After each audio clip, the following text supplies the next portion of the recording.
ಇನ್ನು ಬೆಂಗಳೂರಿನಲ್ಲಿ ಹಸುಗಳ ಕೆಚ್ಚಲು ಕೊಯ್ದಿರುವಂತ ಪ್ರಕರಣಕ್ಕೆ ಸಂಬಂಧಪಟ್ಟ ಹಾಗೆ ಕೆಚ್ಚಲು ಕೊಯ್ದಂತಹ ಕಿಡಿಗೇಡಿಗಳ ವಿರುದ್ಧವಾಗಿ ಎಫ್ಐಆರ್ ದಾಖಲಾಗಿದೆ. ಪ್ರಾಣಿ ಹಿಂಸಾಚಾರ ತಡೆ ಕಾಯ್ದೆ ಅಡಿ ಕೇಸ್ ದಾಖಲಾಗಿದೆ. ಬಟ್ ಇದೊಂದು ಬಹಳ ಹೀನ ಕೃತ್ಯ. ಅದು ಯಾರು ಮಾಡಿದಾರೋ ಅವ್ರ ವಿರುದ್ಧವಾಗಿ ಕ್ರಮ ಆಗಬೇಕು ಅನ್ನುವಂಥ ನಿಟ್ಟಿನಲ್ಲಿ ಅದು ಪಕ್ಷಾತೀತವಾಗಿ ಕೇಳಿ ಬರ್ತಾ ಇರುವಂಥ ಒತ್ತಾಯ ಕೂಡ ಹೌದು. ಯಾಕಂದ್ರೆ ಇಂಥ ವಿಕೃತ ಮನಸ್ಥಿತಿ ಹೊಂದಿರುವಂಥ ಮಂದಿ ಯಾರದು, ಅದನ್ನು ಪತ್ತೆ ಹಚ್ಚಬೇಕಾದಂಥ ಕಾರ್ಯ ಪೊಲೀಸರಿಂದ ಬಹಳ ನಿಷ್ಪಕ್ಷಪಾತವಾಗಿ ತನಿಖೆ ಆಗಬೇಕಾಗಿದೆ.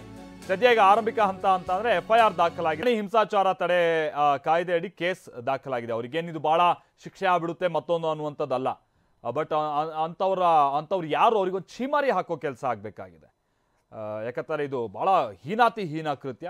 3 ಹಸುಗಳ ಕೆಚ್ಚಲುಗಳನ್ನು ಹೀಗೆ ಕೊಯ್ದು ಅವ್ರು ಪರಾರಿಯಾಗಿರುವಂಥದ್ದು ಕೃತ್ಯ ಇದೆಯಲ್ಲ, ಬಹಳ ದುರಂತದ ಸಂಗತಿ ಇದು.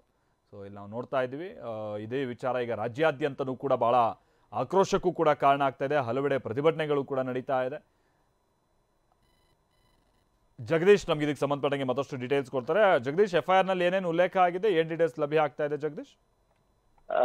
ಮಾಲ್ತೇಶ್, ಈಗಾಗಲೇ ಈ ಘಟನೆಗೆ ಸಂಬಂಧಿಸಿದಂತೆ ಸಾಕಷ್ಟು ಆಕ್ರೋಶಗಳು ವ್ಯಕ್ತವಾಗ್ತಾ ಇದೆ. ಇದರ ಬೆನ್ನಲ್ಲೇ ಈಗಾಗಲೇ ಪೊಲೀಸರು ಈ ಕೃತ್ಯದ ಹಿಂದೆ ಯಾರಿದ್ದಾರೆ, ಯಾವ ಉದ್ದೇಶದಿಂದ ಮಾಡಿದ್ದಾರೆ ಅನ್ನುವಂತಹ ನಿಟ್ಟಲ್ಲಿ ಒಂದು ತನಿಖೆಯನ್ನ ಮಾಡುವಂತ ನಿಟ್ಟಲ್ಲಿ ಈಗಾಗಲೇ ಒಂದು ಪ್ರಕರಣವನ್ನು ಕೂಡ ದಾಖಲಿಸಿಕೊಂಡಿದ್ದಾರೆ. ಪ್ರಮುಖವಾಗಿ ಪ್ರಾಣಿ ಹಿಂಸಾಚಾರ ತಡೆ ಕಾಯ್ದೆ ಏನಿದೆ ಅದರ ಅಡಿಯಲ್ಲಿ ಒಂದು ಎಫ್ಐಆರ್ ಅನ್ನ ಮಾಡ್ಕೊಂಡಿದ್ದಾರೆ. ಜೊತೆಗೆ ಈ ಕೃತ್ಯ ಎಸಗಿದವರು ಯಾರು, ಯಾವ ಸಂದರ್ಭದಲ್ಲಿ ಬಂದಿದ್ದಾರೆ ಅನ್ನುವಂತಹ ನಿಟ್ಟಲ್ಲಿ ಒಂದಿಷ್ಟು ಮಾಹಿತಿಗಳನ್ನ ಕಲೆ ಹಾಕುವಂತ ನಿಟ್ಟಲ್ಲಿ ಮುಂದಾಗಿರುವಂತದ್ದು.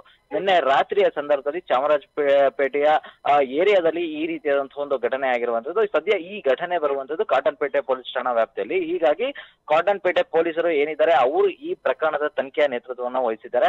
ಈಗಾಗಲೇ ಕೃತ್ಯ ಎಸಗಿದ ಘಟನಾ ಸ್ಥಳ ಏನಿದೆ ಆ ಸ್ಥಳದ ಸಿಸಿಟಿವಿಗಳಾಗಿರ್ಬೋದು, ಜೊತೆಗೆ ಆ ಸಂದರ್ಭದಲ್ಲಿ ಅಂದ್ರೆ ಈಗಾಗಲೇ ಕೃತ್ಯ ಎಸಗಿರುವಂತದ್ದು ರಾತ್ರಿಯ ಸಂದರ್ಭ ಅಂತ ಹೇಳಿರುವಂತದ್ದು. ಆ ರಾತ್ರಿಯ ಸಂದರ್ಭದಲ್ಲಿ ಆ ಜಾಗದಲ್ಲಿ ಯಾರು ಬಂದಿದ್ದಾರೆ, ಯಾರು ಓಡಾಡಿದ್ದಾರೆ ಅನ್ನುವಂಥದ್ದು ಒಂದಷ್ಟು ಟೆಕ್ನಿಕಲ್ ಎವಿಡೆನ್ಸ್ ಗಳನ್ನು ಕೂಡ ಕಲೆ ಹಾಕುವಂಥದ್ದು. ಅದಾದ ಬಳಿಕವಾಗಿ ಆ ಆರೋಪಿಗಳು ಏನು ಪತ್ತೆ ಮಾಡುವಂಥದ್ದು. ನಂತರದಲ್ಲಿ ಈ ರೀತಿಯಾದಂತಹ ಒಂದು ಅಮಾನವೀಯ ಕೃತ್ಯದ ಕಾರಣ ಏನು, ಯಾರು ಅವರು ಅನ್ನುವಂತ ನಿಟ್ಟಿನಲ್ಲಿ ಒಂದು ಪತ್ತೆ ಮಾಡುವಂತಹ ನಿಟ್ಟಿನಲ್ಲಿ ಈಗಾಗಲೇ ಪೊಲೀಸರು ಸಿದ್ಧಗೊಂಡಿದ್ದಾರೆ. ಅದೇ ನಿಟ್ಟಿನಲ್ಲಿ ಈಗಾಗಲೇ ಒಂದು ಪ್ರಕರಣವನ್ನ ದಾಖಲಿಸಿಕೊಂಡು ಏನ್ ಈ ಪ್ರಕರಣ ಇದೆ ಅದರ ಬಗ್ಗೆ ತನಿಖೆ ಮಾಡ್ಲಿಕ್ಕೆ ಕೂಡ ಮುಂದಾಗಿರುವಂತದ್ದು.